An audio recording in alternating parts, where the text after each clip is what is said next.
Good evening, all.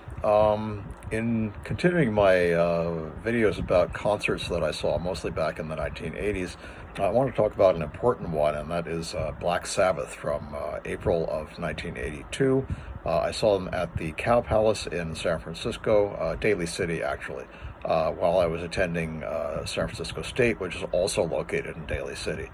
It was a great concert. At that time, Ronnie James Dio was the lead singer. As you know, Black Sabbath fired Ozzy Osbourne in 1980 due to various problems, and in his stead, they hired Ronnie James Dio, the former lead singer of the band Rainbow, which was originally organized by Richie Blackmore of Deep Purple.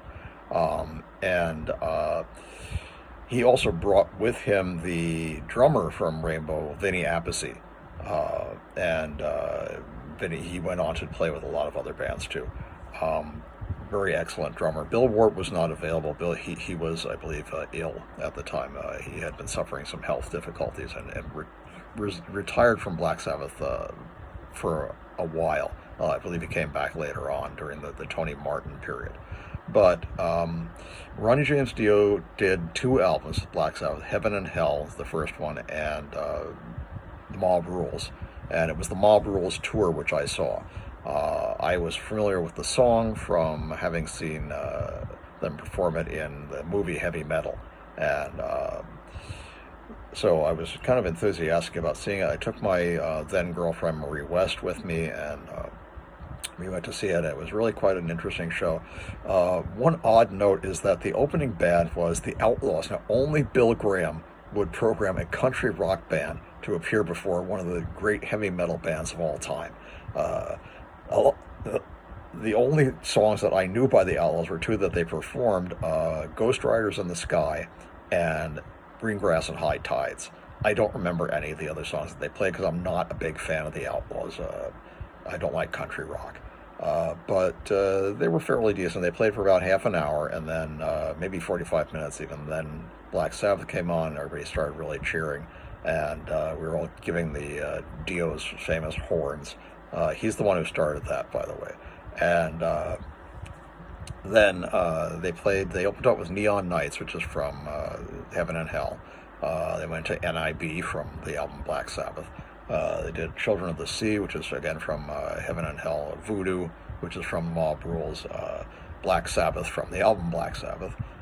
War Pigs, and then Vinnie Appice did a long, really good drum solo, which then led into Iron Man, another classic from Black Sabbath. And then The Mob Rules, which is the opening song of that album, Heaven and Hell, one of Dio's best, I think, really. And then Tony Iommi did a long guitar solo, which was really, really good. And, of course, the geezer was playing behind him on the bass. And then they went into Sign of the Southern Cross, which is my favorite song from Mob Rules. I really like that song. It's weird, it's mystical, it's interesting. A friend of mine said that it sounds more like a Rainbow song than a Black Sabbath song. I can't entirely disagree with that, but that's not necessarily a bad thing. It's still very much a Sabbath song, I think. And then they did a reprise of Heaven and Hell. Then went into the classic Paranoid.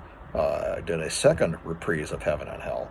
And then that was the end of the main show. And then the encore was Children of the Grave, which was really, really a good version. It was enjoyable. It was quick. I think the show only lasted about an hour and a half, maybe 2 hours altogether. But they did a lot of great classics. I should note that although Ronnie James Dio had a great voice, great bass voice, he couldn't quite hit the same high notes that Ozzy could, because I don't know that he had the same octave range. Ozzy could sing 3.5 octaves. I don't know if I think Dio was just 3 octaves.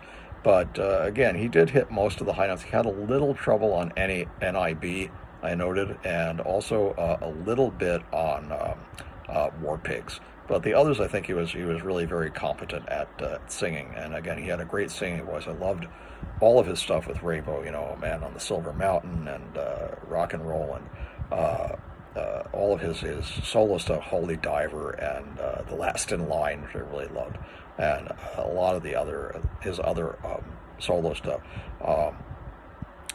just as an incidental note, Laura Gultamond of Burning Witches does a fantastic version of the song Heaven and Hell. If you haven't seen it, there's a video of it on YouTube, and I highly recommend it. Again, really great tour. I made Marie a tape, a cassette tape of the whole concert, because I had all the albums, and gave it to her as sort of a present. Really a good album concert, and I really enjoyed it.